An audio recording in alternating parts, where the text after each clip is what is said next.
अस्सलाम वालेकुम नाज़रीन, प्रोग्राम का नाम है पूरा सच और मैं हूं आपका मेज़बान जुल्फ़िकार राहत। नाज़रीन, एक बार फिर मुल्क के अंदर 28वीं तरमीम की बहस चल निकली है।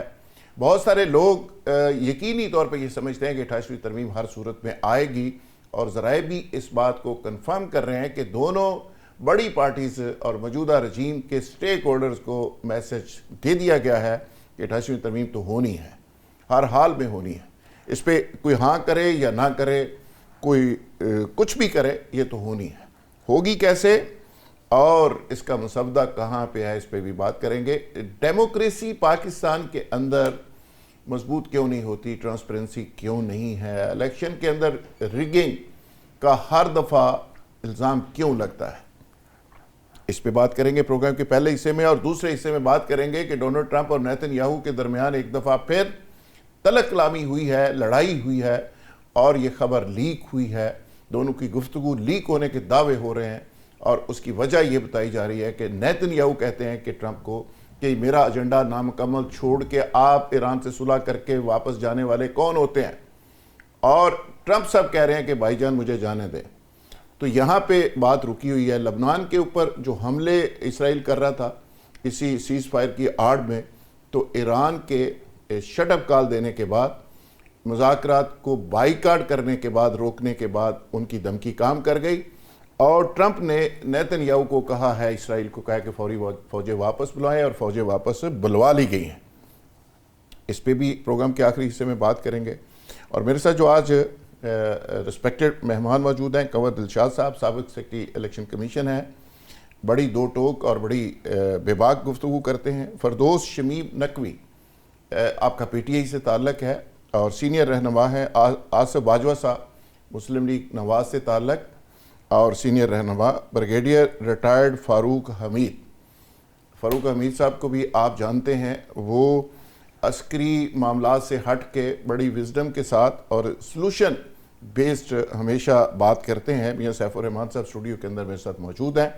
आप द न्यूज़ के एडिटर हैं और सीनियर तजियाकार हैं। कंवर दिलशाद साहब, आपसे आगाज़ कर लेते हैं कि पॉलिटिकल बात तो मैं पॉलिटिकल दोस्तों से करूंगा कि नवाज शरीफ साहब ने फिर कहा एक दफ़ा कि मुझे क्यों निकाला। ये सवाल तो आज के हालात में कितना वैलिड है और कितना इररिलेवेंट है। लेकिन आपसे जो है बात करनी है वो 28वीं तरमीम पे करनी है कि 28वीं तरमीम का एक दफ़ा फिर बहस हो रही है। कुछ लोगों को अच्छी लग रही है, कुछ को बुरी लग रही है, लेकिन आइन जो होता है इंसानों के लिए होता है, ये कोई आसमानी सहीफ़ा तो है नहीं। वक्त के साथ साथ इसको अपडेट करना, इसको तब्दील करना, इसको चेंज करना, इसमें अमेंडमेंट्स करना, आप समझते हैं कि ये ज़रूरत होती है? बिस्मिल्लाहिर्रहमानिर्रहीम। जनाब, टॉपिक तो हमारा जो है 28वीं अमेंडमेंट के बारे में बड़े प्रोग्राम किए। आपने भी गुज़श्ता हफ्ते एक प्रोग्राम किया था जिसमें मेरी राय आपने ली थी, लेकिन असूली तौर पर अभी 28वीं अमेंडमेंट का जो मामला जो है वो डिले हो गया है, मौखर हो गया है, इसलिए कि बजट इजलास शुरू हो रहा है और बजट इजलास पहले 5 जून को हो रहा था, अब गालबन 7 या 8 जनवरी के 8 जून के बाद 10 जून के बाद होगा। ये पूरा महीना तो आपका बजट में निकल जाएगा। ऐसे ही इस अरसे में आमतौर पर रवायत है कि कानून साजी नहीं होती, बजट में दूसरा कोई बिजनेस नहीं है। बजट इजलास में दूसरा बिजनेस हाँ। टेकअप नहीं हो सकता। ठीक कह रहे हैं। लेकिन बहरहाल 28वीं अमेंडमेंट के बारे में जो काम हो रहा है, फार्मूला बन रहा है, तरीक़ेकार बन रहे हैं, उसके अंदरूनी तौर पर उसके क्या खतो खाल है वो सारे सामने आ चुके हैं। अब ज़ाहिर है कि जो हमारी इस्टेब्लिशमेंट है, जिन्होंने ईरान अमेरिका की जंग में बड़ा अहम रोल अदा किया, अब वो चाहते हैं कि पाकिस्तान के अंदरूनी मामलात पर भी हम अपना गौर व खोज करें और उसको सही स्ट्रीम लाइन पर ले आएँ। उनके हमारे पॉइंट ऑफ व्यू से, आपके पॉइंट ऑफ व्यू से भी, तमाम मीडिया में भी आ चुका है कि ये जो 18वीं अमेंडमेंट थी, इससे फेडरेशन कमज़ोर हुई है और इस लिहाज से उन्हें ख्याल ये आ रहा है कि हम इसके चंद महकमे जो बड़े बड़े इंपॉर्टेंट हैं, मतलब अपना महकमा सेहत है, तालीम है, पॉपुलेशन प्लानिंग है, इस तरह NFC अवार्ड है, ये सारे जो हैं ये वापस जो है कंकरेंट लिस्ट में शामिल कर दिए जाए। ये जो कंकरेंट लिस्ट थी हमारी, बेसिकली आइन 73 कॉन्स्टिट्यूशन के तहत, उसमें 34 महकमे थे कंकरेंट लिस्ट में, लेकिन जब ये 18वीं अमेंडमेंट आई तो सब कंकरेंट लिस्ट खत्म कर दी और सूबों के हवाले कर दी। इस लिहाज से आप ये दोबारा उस पर चाहते हैं कि चंद अहम महकमे जो हैं ये वापस सूबाई महकमे से वफाक पे चले जाएं। लेकिन अब अंदरूनी तौर पर जो इनकी मीटिंग हुई है, जो उनका रास्ता निकला है, शहबाज शरीफ का, नवाज शरीफ का, महमूद का, अशरफ का, इनका, जरदारी साहब के ग्रुप का, उनका ये ख्याल ये है कि जी फिलहाल हमने 28वीं अमेंडमेंट में इसमें रखने डालने हैं, इसको कामयाब नहीं होने देना। और इसके लिए पहली बात उन्होंने ये की है कि जो इनके बजट इजलास में तो मामूली अक्सरियत में जो हाउस में बैठे होंगे कोई बजट पास कर सकते हैं, इसमें कोई 2/3 मेजोरिटी की जरूरत नहीं होती। उनका ख्याल ये है कि 2/3 मेजोरिटी से बचने के लिए इन्होंने अपने एमएनए को कहा है कि आप अपने मुल्क से बाहर चले जाएं, कोई ताकि ज़ाहिर है बेशुमार लोगों की मीटिंग उनके पास पहुंची होती है, तो वो बच्चा के 2/3 मेजोरिटी का जो एक सरियानो बने वो ना बन सके। ये एक अच्छा, अंदरूनी इसमें तौर कमर की दिलशाद बात साहब, कमर दिलशाद साहब, एक बहुत ही इंपॉर्टेंट इसका एक हिस्सा है नए सूबे। आप क्या समझते हैं कि नए सूबों का बनना कितना जरूरी है? हमारे पॉइंट ऑफ व्यू से नजर आ रहा है कि 28वीं अमेंडमेंट हो जानी है, या बजट जुलाई में देख ले या अगस्त में देख ले, इनका फैसला हो जाना है। और 28वीं अमेंडमेंट के बाद इन्होंने ये भी करना है कि तमाम इख्तियारात जो जाएंगे वफाक में, उसमें सूबों के बाद एक कराची और ग्वादर को भी इन्होंने एक फेडरल कैपिटल का हिस्सा बनाना है। ये पहले भी शुरू में भी ख्याल था कि ग्वादर जो है ये फेडरल टेरिटरी में आता है, ये किसी बलूचिस्तान का सूबे का हिस्सा नहीं है।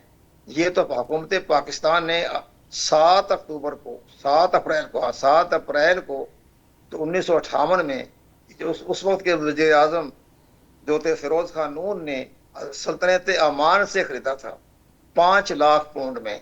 ठीक तो है। आप यकीन जाने कि पाकिस्तान के 5 लाख पाउंड में, और नेहरू ने लगाई थी कीमत 3 लाख पाउंड। वो लेकिन नेहरू की सुस्ती है, बाद में उसने बड़ा पिछताया भी, मैंने गलती कर बैठा, मैंने ध्यान नहीं दिया। तो उन्होंने 3 लाख पाउंड लगाया और पाकिस्तान ने 5 लाख पाउंड दिए। और ये 5 लाख पाउंड भी पाकिस्तान को आगा खान, सर सुल्तान है बंदे, सर सुल्तान आगा खान ने 5 लाख पाउंड पाकिस्तान को दिए थे। तो उन्होंने अमान को दिया और वो पाकिस्तान का हिस्सा बन गया और पाकिस्तान का जजीरा बन गया और गेटवे बन गया। ये देखें हमारे सियासतदानों की विजन देखें आप, मलक फिरोज खानून। अब यहाँ आप ये छोटे मोटे लोगों को तो निशाने इम्तियाज दिए जा रहे हैं। एक मामूली एक टीवी के एंकर है सो दे दिया निशाने इम्तियाज, तो क्या इन्होंने मलक फिरोज खानून को निशाने पाकिस्तानी देना चाहिए था? देना चाहिए था, बिल्कुल क्या देना जरदारी चाहिए। साहब को, क्या जरदारी को, ये प्राइम मिनिस्टर को आपको इतनी बात आ रही थी आपको गवादर की वजह से मलक फिरोज खानून की खिदमात के तौर पर को निशाने पाकिस्तानी दिया जाता था? क्या खूबसूरत बात है, जबरदस्त बात है। बहुत अच्छी। हम बाहर से उठा के छोटे छोटे इन्वेस्टरों को ला के निशाने पाकिस्तान देते हैं। ब्रिगेडी साहब, ये एक बड़ी इंपॉर्टेंट बात की है और नए सूबों के ऊपर आपने खासकर बताना है कि कितने ज़रूरी है इंतज़ामी बुनियादों के ऊपर।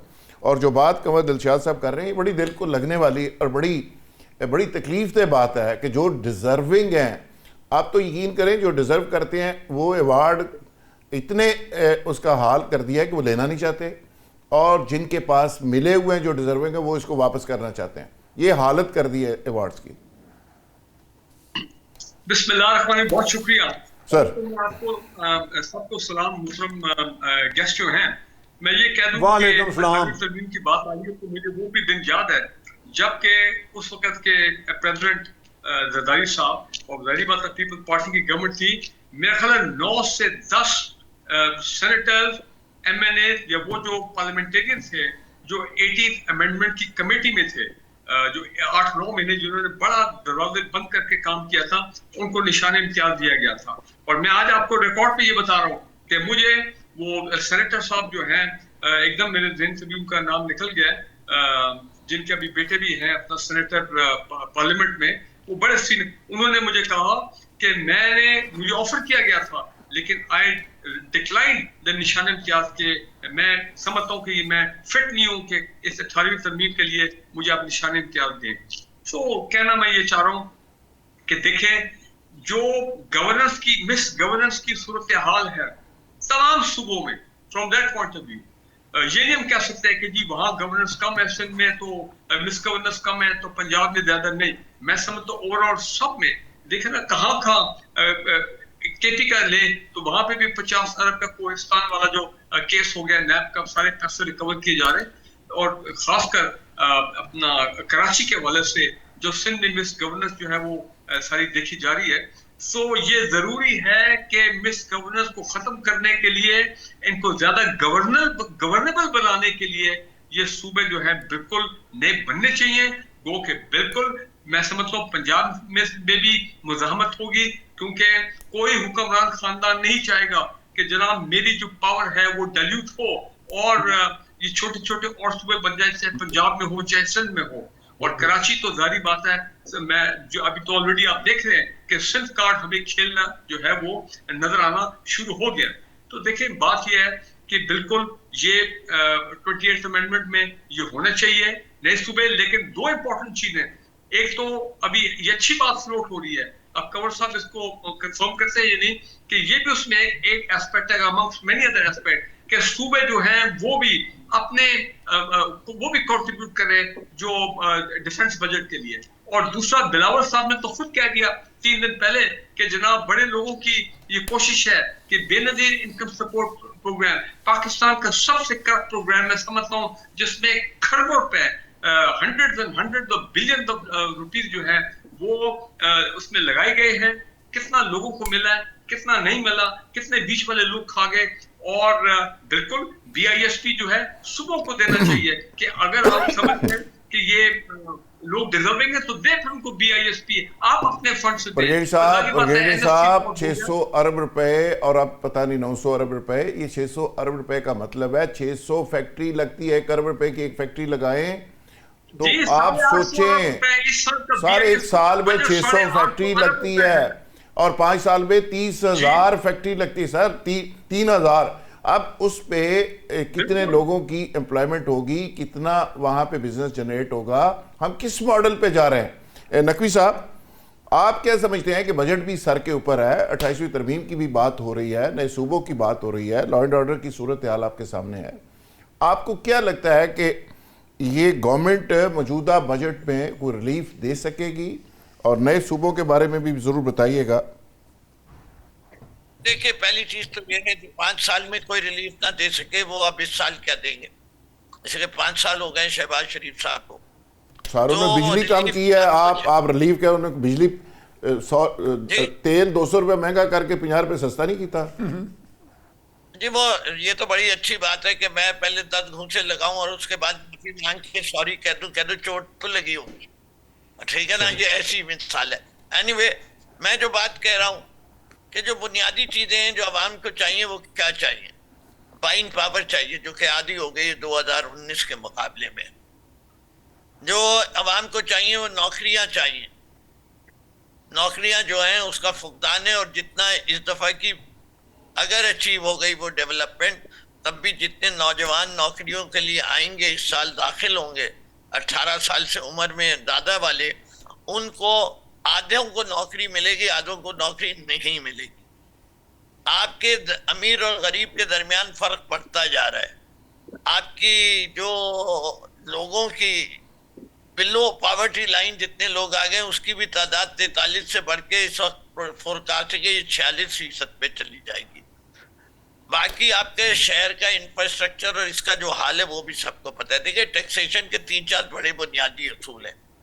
एक तो ये टैक्स लगा वो सकते हैं जो रिप्रेजेंट करते हो लोगों को, दूसरा ये जो लोग हैं उनको नजर आना चाहिए कि जो टैक्स जमा हो रहा है वो उन्हीं के ऊपर लग रहा है। तीसरा बुनियादी असूल एक और भी है कि ये टैक्स बिला खतर और खौफ के सब पे बराबर लागू होता है। ये नहीं कि जो ताकतवर और अमीर है वो भाग जाए, वो अपनी लैंड क्रूजरें चलाए। चौथी चीज है, पाकिस्तान दुनिया के चंद वाहिद ममालिक में से 2 शायद और हैं जहाँ सोर्स ऑफ इनकम टैक्स हो रही है, इनकम नहीं टैक्स हो रही।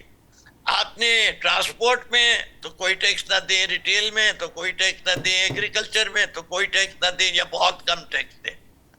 तो आपकी मुल्क की निज़ाम के अंदर इस वक्त कैश इकोनॉमी इतनी बड़ी है कि टैक्स लगाना भी उसके ऊपर बहुत मुश्किल हुआ है जब तक हम अपनी इकोनॉमी को डिजिटलाइज नहीं करेंगे। बिल्कुल ठीक है, यहाँ टैक्स नहीं बढ़ सकती। ठीक है, अब आए तो सूबों के ऊपर। सूबों की बात जो है ना वो बड़ी खतरनाक बात है।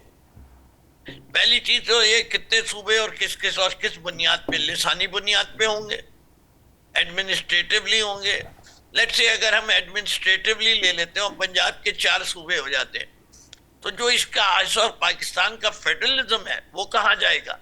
इस वक्त सेनेट में हर सूबे की बराबर की नुमाइंदगी है।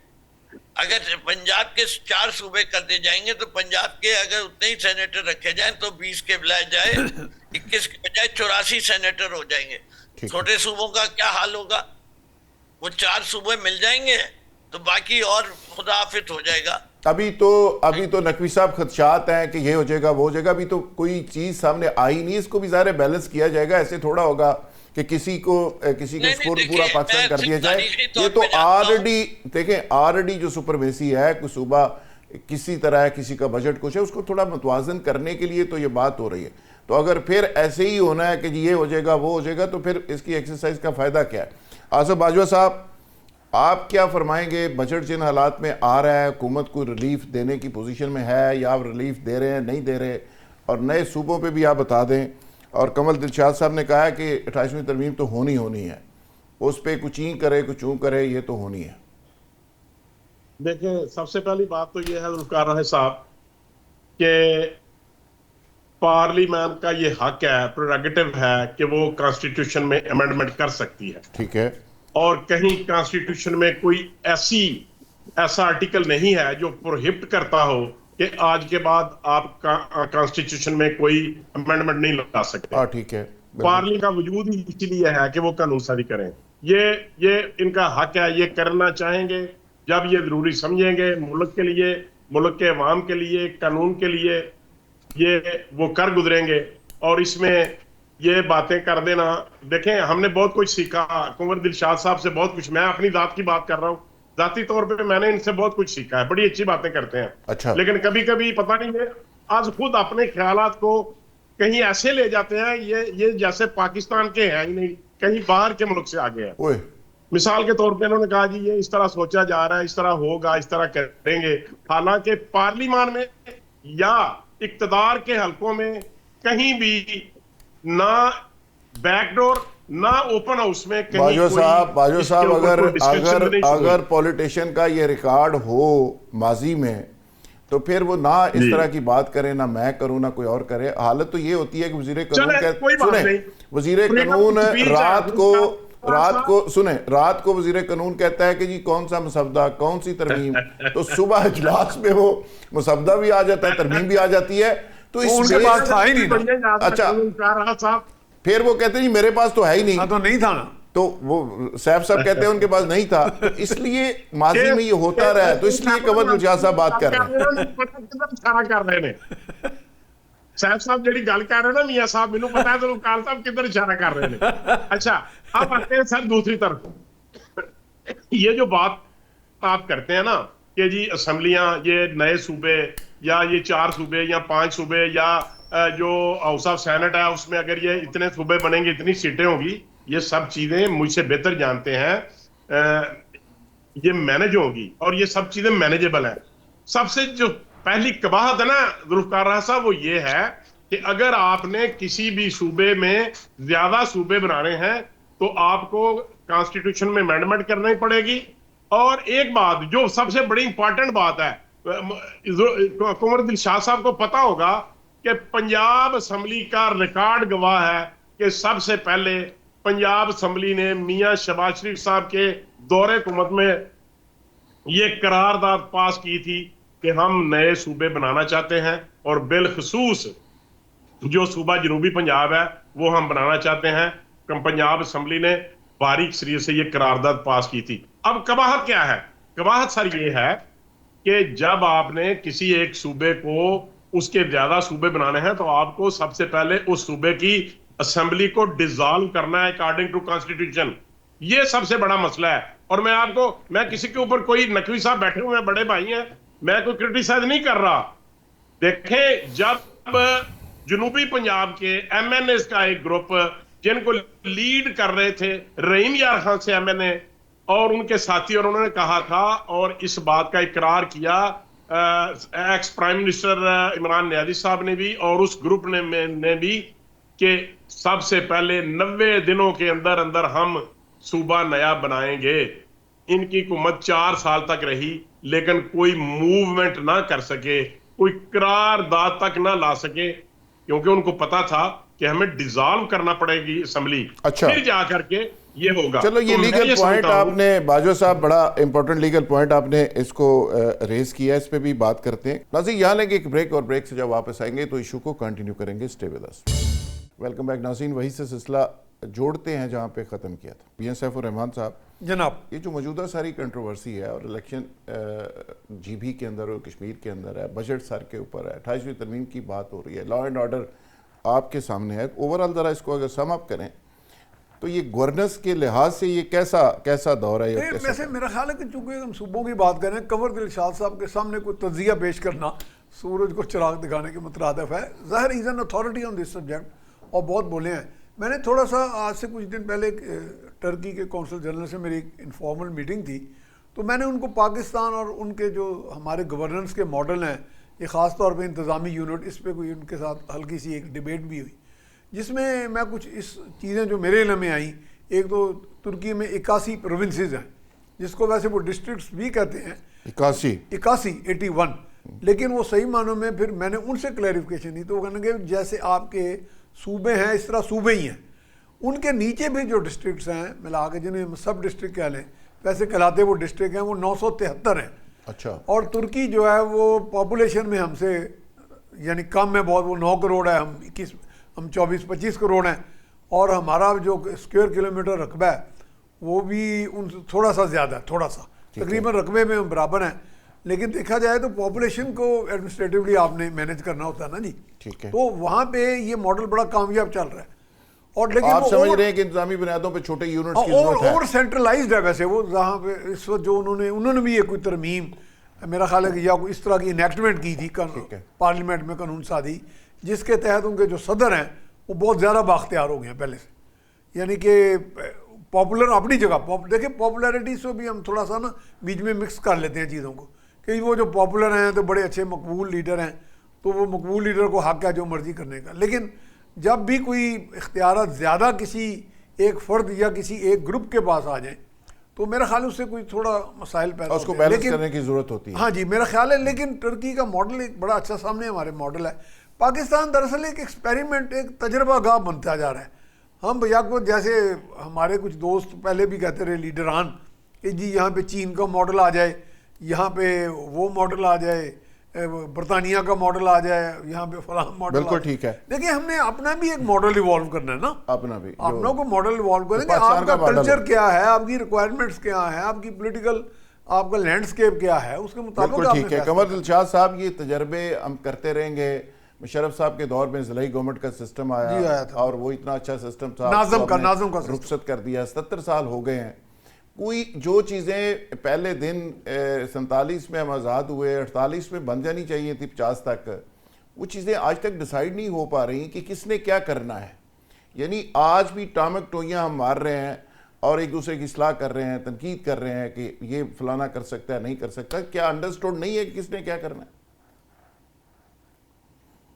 उसमें हमारे दोस्त ने बातें बताई है ना कि अगर आपने सूबे बनाने पड़ेंगे पंजाब में, जनूबी पंजाब को, तो असेंबली डिजॉल्व करनी पड़ेगी। असेंबली डिजॉल्व करना नहीं पड़ेगी, लेकिन जो मौजूदा सिस्टम है कानून का, आइन में, बहुत मुश्किल है, बड़ा पेचीदा है उस लिहाज से कि पंजाब असेंबली की 2/3 मेजॉरिटी की मंजूरी चाहिए, और जो 2/3 मेजॉरिटी की करारदाद जो है वो फेडरल असेंबली में जाएगी, वहां भी 2/3 मेजॉरिटी से एक कानून साजी की जाएगी, तब जाके सूबा बनने की रास्ता हमवार होता है। ठीक है। ये बात दुरुस्त फरमाया हमारे दोस्त ने कि जनूबी पंजाब का सूबा बनने के लिए हुकूमतें, पहले माजी की हुकूमतें बड़ी बहुत संजीदा थी। एक कमेटी बनी थी नेशनल असेंबली में, जिसके बाकायदा चेयरमैन जो थे वो थे फरकुल्ला बाबर साहब।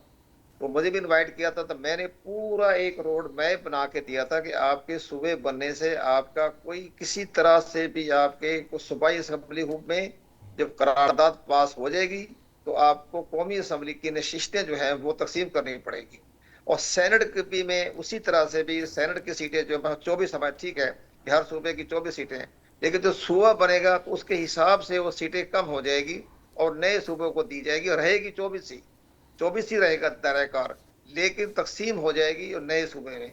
आप ये देखें कि सूबा बिहार जो है वो एक नया झारखंड बना सूबा, तो सूबा बिहार की सीटें थी 207 कौमी असेंबली की। आप यकीन जाने कि सूबा बिहार का जो रकबा है या उसकी हदूद है वो हमारे वेस्ट पाकिस्तान के बराबर है।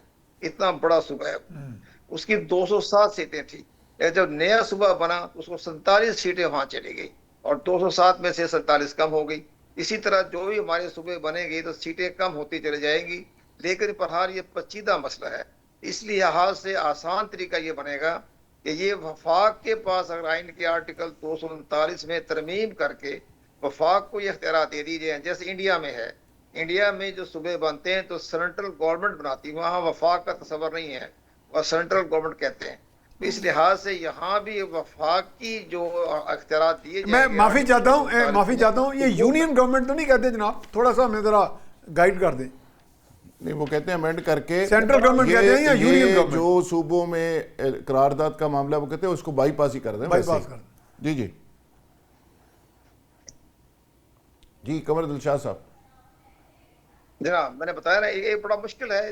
ये जो आइन में 28वीं अमेंडमेंट की बड़ी बातें तो हो रही हैं, हम भी सोच रहे हैं, आप भी सोच रहे हैं, आपकी भी बड़ी पॉजिटिव राय है।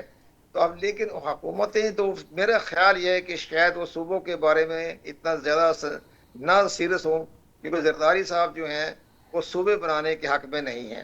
क्योंकि सिंध में अगर सूबे बनते हैं 3 या 4 तो पूरी पीपल पार्टी की जो हाकिमियत है वो खत्म हो जाएगी। पंजाब वाले भी नहीं चाहते। हमारे जो इक़्तिदार आला जो है वो ये समझते हैं कि सूबे बनने चाहिए, और कराची के लिए कोशिश हो रही है कि कराची को जो है वो फेडरल टेरिटरी करार दिया जाए, क्योंकि कराची के हालात बहुत ख़राब हैं। तमाम तालिब बरादरान ने भी फील्ड मार्शल से मुलाकात में बताया था कि जनाब हमारे बहुत बुरे हाल हैं।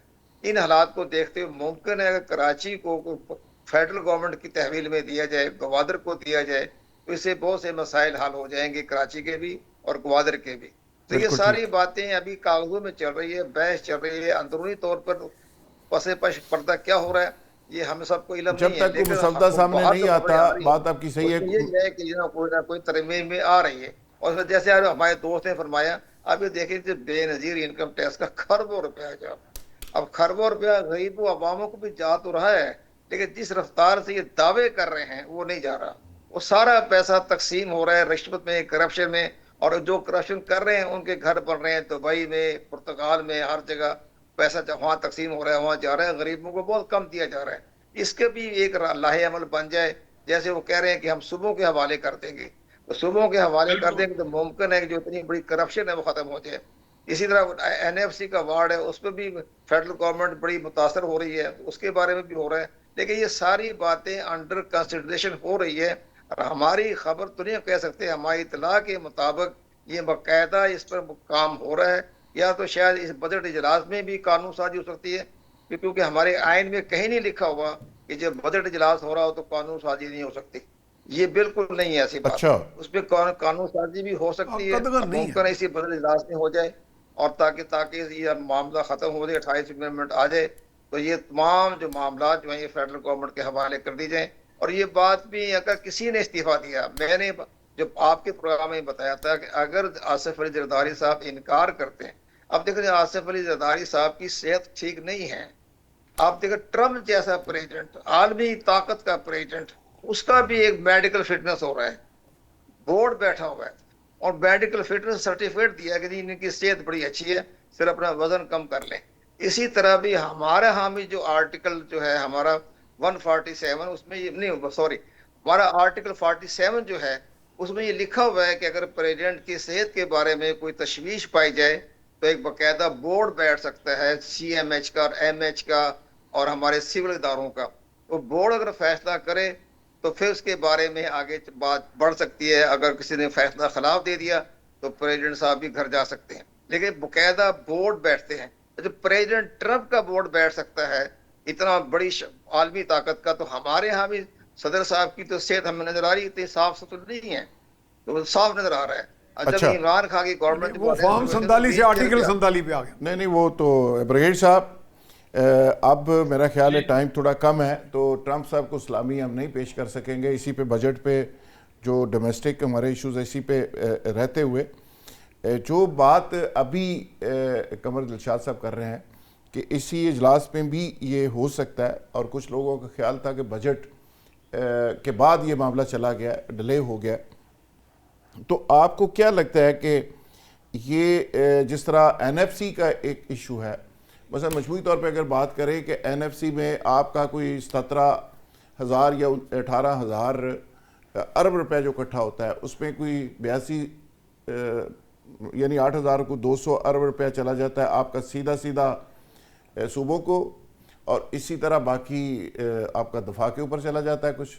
बाकी पैसे जो वफाक के पास रहते हैं वो इतने थोड़े रहते हैं कि कर्जा भी देना उसको खर्चा करने के बाद आपको 6-7 हज़ार कर्जा लेना ही लेना पड़ता है। तो ये बड़ा भाई कर्जे में फंसा हुआ है, छोटे भाई याशी कर रहे हैं और मकरूज है रियासत पाकिस्तान, यानी कोई सूबा नहीं है। तो क्या ये डिजाइन चल सकता है? देखिए, यही तो सारा इसको कहते हैं ना root cause of the problem है कि प्रोविंसेस आर 18th अमेंडमेंट के बाद provinces are overflowing with money. उससे पहले क्या हम सुनते थे 80s में 90s में बलूचिस्तान से कि जी हमारे पास तो पैसे नहीं हैं, हम तो कैसे डेवलपमेंट कैरी आउट कर सकते हैं। सूबे रोते थे we have no money, we are cash starve. लेकिन 18th अमेंडमेंट के बाद इतना ओवरफ्लो पैसा हुआ है और ये फेडरल फंड्स, आप उसको एनएफसी वार्ड के जो भी नाम दें, कि वो वहां पे करप्शन बढ़ी है, अनकंट्रोल्ड हो गई है मिस गवर्नेंस की वजह से, मिसयूज ऑफ अथॉरिटी की वजह से। तो वहां पे सारा पैसा जो है, फिर जब वो मिसयूज हुआ है, अब मैं सिंध के कौन से कराची के प्रोजेक्ट हूँ जो कितने सालों से चल रहे मुकम्मल नहीं हो रहे। अभी पंजाब की तरफ से क्या एक फैसला आया था जो हमने मीडिया में पढ़ा, सही था या नहीं, कि जनाब 35 अरब रुपया हेल्थ और एजुकेशन से जो है वो निकाला गया है और डाइवर्ट करके प्रोजेक्ट्स पे लगाया गया है।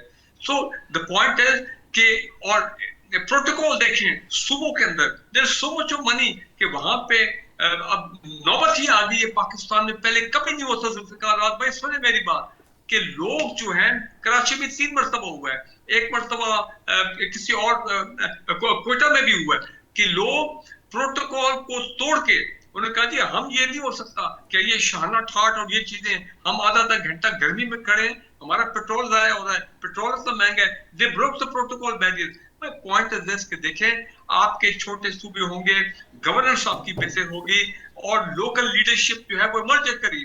अभी तो अगर आपने पाकिस्तान में मरूसी सियासत को कंट्रोल करना है, अगर आपने बड़े बड़े माफियाज को कंट्रोल करना है, तो ये याद रखें कि आपको बिल्कुल सही है, ये तमाम अपना प्रोविंसेस को नए बनाना पड़ेगा ताकि नई सोच के साथ, नए एक कमिटमेंट के साथ जो है आपकी एक नई लीडरशिप जो है वो इमर्ज करे। बिल्कुल ठीक है। तो मैं तो ये नकवी साहब, जो ब्रिगेड साहब बात कर रहे हैं, जो मैंने अर्ज किया है, एनएफसी के बाद सूबों को ऑटोनॉमी के साथ साथ इतना पैसा चला गया कि अब समझ नहीं आ रही और इसको एग्जॉस्ट कैसे और इसको आगे लगाना कैसे है। मुझे याद है कि आपकी केपी की पहली गवर्नमेंट में खटक साहब थे, पता नहीं तजर्बे का इशू था क्या था, बहुत सारे प्रोजेक्ट्स वो एग्जीक्यूट ही नहीं कर सके और पैसा लैप्स हो गया। 3 साल लैप्स हुआ, 3 साल लैप्स हुआ, 3 एनुअल डेवलपमेंट प्लान बना के गवर्नमेंट उसको इम्प्लीमेंट कर ही नहीं सकी। 4थे साल थोड़ा सा हुआ था। अच्छा, अब आपके ख्याल में ये जो डिज़ाइन है, ये जो सिचुएशन है, इसमें किस तरह पाकिस्तान सर्वाइव करेगा? सूबे तो जो बर्डन है पाकिस्तान के ऊपर है, $100 बिलियन से ऊपर चला गया काम है, तो इसको कौन शेयर करेगा भाई? इसका वफाक पाकिस्तान कैसे ये पेमेंट देगी, कैसे कर्जे अदा करेगी? एक सवाल मैं कर लूँ या एक लाइन ऐड कर लूँ, फरदास शमीम नकवी साहब से कर रहे हैं जनाब। खान साहब के दौर में, पीटीआई के दौर में, उनके जो नेशनल सिक्योरिटी एडवाइज़र थे डॉक्टर मोहित यूसुफ, उन्होंने हमें कोई 7-8 एडिटर्स को बुला के कोई 2-3 ब्रीफिंग्स की थी। एक ब्रीफिंग में उन्होंने एक बात बड़ी वाज़े तौर पे, और वो सिर्फ खान साहब की नुमाइंदगी नहीं करते थे, एस्टेब्लिशमेंट के भी बड़े खसूसी नुमाइंदे नेशनल सिक्योरिटी एडवाइज़र, उन्होंने ये कहा था पाकिस्तान का जो हमारा मुसल्लह अफवाद का सेटअप है वो अंडर रिसोर्स्ड है, और ये मैंने उनसे इजाज़त लेके छापा था अखबार में जी, यानी कि उसके पास वसाइल की कमी है, उसको आप इसके साथ मुंतबिक सर बात बड़ी सिंपल है, जैसे मैंने पहले अर्ज किया कि 8200 अरब रुपया जी आपने आपका कर्जे वापस करने में चला जाता है। मैं उसी को ऐड करके आप सूबों को दे देते हैं, बाकी उसी को ऐड करके आप सवाल कर लें जनाब। ये इजाजत हो तो जवाब दो। सर पहली चीज ये, जो स्टेट एग्जिस्ट करता है वो एग्जिस्ट करता है for the sake of the people. पहली चीज कि अवाम को जिस चीज से फायदा हो वो करनी चाहिए। आप सारा पाकिस्तान का बजट डिफेंस में लगा दीजिए, इससे कि वो अंडर स्टॉक्ड है, तो इसके अंदर हमें रेवेन्यू बढ़ाने की जरूरत है। अवाम की पहले खिदमत अंडर होगी, स्टाफ फौज की नहीं, बात। Under resource. वो कहते हैं वसाइल कम है उनके पास, अंडर रिसोर्स बात ये है, अंडर स्टाफ यानी बम लेना है वो उसके पैसे नहीं है, पूरा फलां करना है। पाकिस्तान का बजट जो है वो पाकिस्तानी फौज को दे दिया जाए, अवाम को देने की जरूरत क्या है? अभी भी पाकिस्तान का budget as a percentage of the total budget आदमी को एक डिस्प्रोपोर्शनेट शेयर जा रहा है। दूसरी चीज, आपने बिल्कुल सही कहा कि जब तक वफाक मजबूत नहीं होगा पाकिस्तान मजबूत नहीं हो सकता। जो 18वीं तरमीम लाए थे उस वक्त भी सारे लोग बैठे हुए, उसके बाद ये 18वीं तरमीम आई, अब ये 28वीं तरमीम आ रही है, इसमें तो बहस भी नहीं, दिखाने को भी नहीं तैयार। जब तक डिबेट नहीं होगी, डायलॉग नहीं होगा, कोई तरमीम अच्छी नहीं होती, कोई परफेक्ट सोल्यूशन नहीं है। कमर साहब ने कहा कि चंद महकमों की बात नहीं है। सबसे बड़ी शिकायत सूबों को या मुझे कराची में रहते हुए ये था कि मुझे मरकज के पास जाने के लिए बड़ी मुश्किल होती थी। अच्छा ये बताएं, ग्वादर, कराची और ग्वादर को वफाक के तहत की भी मुश्किल, मुझे पंजाबी बोलनी नहीं आए तो मेरा काम नहीं होता था कराची मरकज में। सुने, कराची और ग्वादर को वफाक के मातहत होना चाहिए नकवी साहब? कि मेरे लिहाज से जो स्पेशल इकोनॉमिक जोन्स हैं, कमर्शियल कैपिटल ऑफ पाकिस्तान तो शायद बनाया जा सकता है, दुनिया में मिसाल है, लेकिन सबसे ज्यादा जो जरूरी है वो बिफोर प्रोविंसेस आप पहले आर्टिकल 140A को इम्प्लीमेंट करें, लेटर एंड स्पिरिट। अच्छा, डिवॉल्व, सबसे बड़ा मसला सूबों को जो डिवॉल्व की है उनमें कैपेसिटी नहीं थी to deal with this money. जब आपका एकदम 4 गुना आपके पास पैसे आने शुरू हुए, आपकी ब्यूरोक्रेसी के पास कैपेसिटी नहीं थी और उसकी वजह से पूरा सिस्टम तबाह हो गया। पहले कैपेसिटी बिल्डिंग कीजिए, फिर उसके बाद रिसोर्सेज दीजिए। अब किसी बच्चे के हाथ में करोड़ों रुपए दे देंगे, उसको करोड़ की हैसियत ही नहीं पता क्या होगी, उसने बर्बाद करके रख दिया और मुल्क का पूरा चला गया। बाजो साहब, इस चीज में बाजो साहब ये जितने पैसे मुल्क में सूबे में लगते हैं उसकी जिम्मेदारी बाजो साहब आप मेरा ख्याल है कि ये जस्टिफाइड किसी सूरत में नज़र नहीं आता है मामला। वफाक इसमें कमज़ोर हुआ है, सूबों की इकानमी के नाम पे बिल्कुल ही वफाक का कबाड़ा निकल गया है। जैसे बड़ा सिंपल सा सीधा सीधा फार्मूला है कि आपका 17-18 हज़ार अरब रुपया इकट्ठा होता है, यानी 8200 अरब रुपया सीधा सीधा कर्ज़ों की अदायगी में चला जाता है, 8200 अरब रुपया आपका सूबों में चला जाता है। बाकी वफाक के पास बचता क्या है, जिसमें CDA चलाना है, FIA चलाना है, पार्लियामेंट चलानी है, लोगों को पूरी दुनिया में दौरे करने हैं, जहाज, हेलीकॉप्टर, सब कुछ, तो उसमें आपने करना है। ये कैसे पॉसिबल है, कैसे चलाएंगे मुल्क? देखिए सर, गुजारिश ये है कि सबसे पहली जो इस आज की तारीख में सबसे इम्पोर्टेंट चीज़ है वो ये है कि जब हम अपने तमाम काम IMF के जरिए या बैंक जो उसके जरिए करेंगे या पाकिस्तान के स्टेट बैंक के जरिए करेंगे, तो जिनसे आप पैसे लेंगे आपको उनकी बातें भी मानना पड़ेंगी। अच्छा। और इस बात में कोई शक नहीं है, ये बात आपकी बिल्कुल I do agree with you sir कि वफाक कमजोर हो गया है, वफाक गरीब हो गया है, वफाक को फाइनेंशियल प्रॉब्लम्स है और सूबों के पास फंड ज्यादा है। ये 18वीं तरमीम की वजह से है। लेकिन मेरे कहने का मकसद ये हरगिज नहीं है कि हमने कोई 28वीं तरमीम तैयार कर ली है जिसमें फंड्स के मतलब या कोई ऐसी किस्म की कोई हमने चीज जो है वो हमने दीवार के पीछे को तैयार कर लिया है।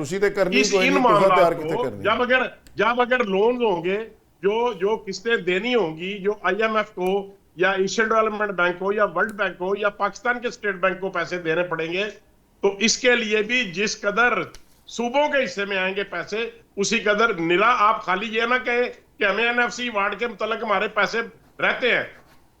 तमाम सूबे अमीर होने के बावजूद ये कहते हैं कि हमें NFC वार्ड के मुताबिक फंड रिलीज नहीं किए जाते मरकज से। ये उनके तहफुजात हैं। लेकिन जो सेंट्रल गवर्नमेंट है, जो नेशनल असेंबली है या सेनेट है या जो मरकजी बिल्कुल ठीक है बाजो साहब, बात फिर वही होगी कि IMF को ये तो नज़र आता है कि बिजली के बिल बढ़ा दो, गैस के बढ़ा दो, पेट्रोलियम लेवी बढ़ा दो, लेकिन काश कभी IMF को आंखें उनकी ठीक हो जाएं, कोई चश्मा लगा लें और उसको ये भी नज़र आया कि पाकिस्तान में अशराफिया जो करप्शन कर रही है उसको भी रोका जाए। एक मुतालबा उधर से आएगा तो ये रुकेगी। खालिद चिश्ती साहब एयर कमांडर रिटायर्ड हमारे साथ जुड़ चुके हैं, उनसे ज़रा आखिर में रहनुमाई चाहेंगे कि मिडल ईस्ट में क्या हो रहा है। चिश्ती साहब welcome to the show. Trump साहब दोबारा से यू टर्न और ईरान की धमकी, मुज़ाकरात का ख़ात्मा और ट्रंप की नेतन्याहू के साथ लड़ाई की खबरें, फैक्ट्स क्या हैं सर, हो क्या रहा है? बहुत शुक्रिया राज, आप प्रोवाइड किया। देखिए, बुनियादी तौर पर तो ये अब ऑप्टिक्स की जंग चल रही है। जो जंग होनी थी मिलिटरीली वो तो हो चुकी है सर। जब आप मिलिट्री की जंग लड़ते हैं तो आप एक मिलिट्री ऑब्जेक्टिव हासिल करना चाहते हैं, वो आपको डिप्लोमेसी में और पॉलिटिकल ग्राउंड्स पर काम आती है। जो मिलिट्री की परफॉर्मेंस होती है, मिलिट्री इसलिए लड़ती है कि आपको एक एडवांटेज दे सके जो गोल्स होते हैं सेट करने के लिए। यहाँ पे हम देखते हैं कि अमेरिका और ईरान के दरमियान जो जंग हुई, अमेरिका ने क्योंकि ऑफेंस लॉन्च किया था तो फिर वॉर ट्रॉफी उसने जीतनी होती है, वो नहीं हो सका। जो ऑब्जेक्टिव हासिल करना चाहते थे वो हम कई दफा डिस्कस कर चुके हैं आपके चैनल पर, और वो नहीं हो सके। जब वो नहीं हो सके तो फिर ये रह जाती है परसेप्शन, नैरेटिव और बयानिए की जंग कि मैं जीता। और एक तरफ जाहिर है सुपर पावर है, प्रेसिडेंट ट्रंप भी नहीं चाहेंगे कि वो ये कहीं लगे कि वो कॉम्प्रोमाइज किया या पोजीशन ऑफ वीकनेस से उन्होंने कोई एग्रीमेंट किया। फिर दूसरी तरफ आप देखें नेतन्याहू को बहुत ज्यादा प्रेशर है, जिस तरफ आप इशारा कर रहे हैं। और प्रेशर इसलिए है कि जाहिर है नेतन्याहू ने ये शायद उनको बड़े सब्ज बाग दिखाए थे कि वेनेजुएला के बाद आप जाएंगे, तारीख में अपना नाम दिखा देंगे, अकेला सदर होगा 47 सालों में जिसने ईरान को सीधा कर दिया, रजीम गिरा दी, न्यूक्लियर एनरिचमेंट पकड़ लिया। तो आई थिंक वो सब कुछ नाकाम हो गया। तो अब प्रेसिडेंट ट्रंप पर एक और जो प्रेशर है वो ये है कि इसको विक्ट्री कैसे साबित किया जाए। और खास तौर पर नेतन्याहू जब चाहते हैं तो वो तो मेजरेबल चाहते हैं, न्यूक्लियर एनरिचमेंट प्रोग्राम को बैन करना चाहते हैं, जो बैलिस्टिक मिसाइल है उनको खत्म करना चाहते हैं, वो भी नहीं कर पा रहे।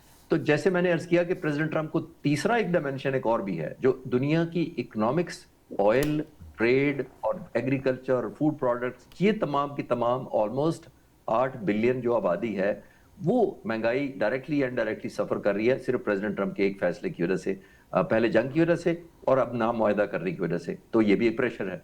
अब वेस्टर्न मीडिया ये रिपोर्ट कर रहा है, खासतौर पे अमेरिकन ये कह रहे हैं कि ऐसे जो एग्रीमेंट है, खासतौर पर जो इजरायली बैक्ड मीडिया है और वो बहुत ज्यादा इन्फ्लुएंस है वहां पे उनका, वो ये कह रहे हैं कि ऐसी डील करने से तो बेहतर है अमेरिका डील करे ही ना। इतना प्रेशर बिल्ड किया जा रहा है। लेकिन जैसे मैंने कहा कि अब एक तरफ वो पॉजिटिव दिखाना चाहते हैं, दूसरी तरफ वो ये ऑप्टिकली साबित करना चाहते हैं मैं जीता भी हूं। तो आई थिंक ये उसी की जंग चल रही है। इसीलिए आपने देखा कि कभी वो अटैक कर देते हैं, सर्जिकल किस्म का छोटा सा साबित करते हैं कि मैं बहुत गुस्से में हूं, बड़ी एडवांटेज पोजीशन है, और कभी वो कहते हैं कि इसी हफ्ते शायद मुजाहरा हमारा मुआहदा हो जाएगा, और कभी ये रिलीज कर दिया जाता है कि नेतन्याहू के साथ बड़ी हॉट टॉक हुई है। वो बेसिकली इसको बैलेंस आउट करने की कोशिश कर रहे हैं। अच्छा, बैलेंस करने की कोशिश कर रहे हैं। लेकिन जो बेसिकली इसराइल का एक एजेंडा है, ग्रेटर इसराइल का, और 40 साल तक उनको एक बेवकूफ़ सदर की तलाश थी, वो 40 साल के बाद मिला। 100 साल हो गया उनको तैयारी करते हुए। क्या ये मामला वाइंड अप हो के, सुलह हो के, क्या ग्रेटर इसराइल का प्रोजेक्ट इसराइल ट्रंप साहब के कहने पे उसको लपेट के किसी बैग शैग में रख लेंगे? पॉसिबल है सर? देखिए सब बुनियादी तौर पर तो ईरान एक, जिसको मैं पहले दिन से कह रहा हूं कि जिसको कहते हैं ना अंग्रेजी में last man standing, I think ये लास्ट मुल्क था जो एक अग्रेसिवली इसराइल के उस डिजाइन के आगे खड़ा था। और इसराइल को ये ख्याल भी यही था कि अगर इसको एलिमिनेट कर दिया जाए तो जाहिर है तमाम उनका ग्रेटर इसराइल का भी पूरा हो जाएगा, और बाकी जो मिडल ईस्ट के ममालिक है उनको अमेरिका के थ्रू कंट्रोल कर लिया जाएगा। तो वो मेरा नहीं ख्याल अब ग्रेटर इसराइल को एनी मोर कोई वाइबल ऑप्शन रही है, क्योंकि ईरान वाइबल रह गया। दोनों में से एक ही चीज वाइबल रह सकती थी, या ईरान वाइबल रहता या ग्रेटर इसराइल का, ये मेरा ख्याल है। आने वाले वक्तों में ऐसी प्रोहिबिटिव कॉस्ट तो डाल नहीं सके ये ईरान के ऊपर, ऐसी शिकस्त दे नहीं सके कि वो कॉम्प्रोमाइज कर ले। तो आई थिंक इनको सीख लेना चाहिए। प्रेसिडेंट ट्रंप ने अनफॉर्चुनेटली पिछले साल भी नहीं सीखा, जब जून 2025 में उनको ये शायद देकर कोई भी सदर, आपने बिल्कुल ठीक कहा कि इतने सालों में भी नहीं, और बिल्कुल नेतन्याहू को ऐसा सदर को नहीं मिलेगा जो जिसने एक साल में 2 दफा हमला किया। लेकिन फिर बदकिस्मती से तारीख से हम सीखते नहीं है। और आज भी देखें वियतनाम में जो जंग हुई 1954 से 75 तक, उसमें 58,000 अमेरिकन मारे गए थे, 33 लाख वियतनामी मारे गए थे। उस वक्त किसकी हुकूमत थी? कम्युनिस्ट पार्टी की, जिसके खिलाफ हमला किया गया था। आज किसकी हुकूमत है वियतनाम में? कम्युनिस्ट पार्टी की। फिर तालिबान को आपने देखा, 9/11 हुआ तो तालिबान की हुकूमत खत्म की, तोड़ा बोरा किया, बमबारी की, डेजी कटर चले, बॉम्ब बस्टर चले, तालिबान को हटा दिया गया। आज किसकी हुकूमत है अफगानिस्तान पर? तालिबान की हुकूमत है। किसने एग्रीमेंट किया? दोहा एग्रीमेंट किया, अमेरिका ने किया। तो ये तारीख बड़ी सिंपल है अगर आप पढ़ना चाहें। फिर इराक है, लीबिया है, सीरिया है, वहां पे आइडियल हुकूमत हो गई कि लोग इसको एज रोल मॉडल के तौर पर मान लें अमेरिका के अटैक को। तो इधर भी डिस्कनेक्ट है। चिश्ती साहब बिल्कुल आपने सही कहा, बहुत ही ज़बरदस्त के, लेकिन को पढ़ना चाहे, खुली आंखों के साथ अगर को पढ़ना चाहे तो तारीख बड़ी सिंपल, सादा और नज़र आने वाली कहानी है। लेकिन तारीख से कौन सीखता है ये आपको पता है। इक़्तिदार का नशा आपको कहाँ से कहाँ ले जाता है। इसके साथ ही इजाज़त चाहेंगे जी। कल इंशाल्लाह दोबारा नए प्रोग्राम के साथ, नए मेहमानों के साथ दोबारा हाज़िर होंगे। तब तक के लिए इजाज़त, बहुत शुक्रिया।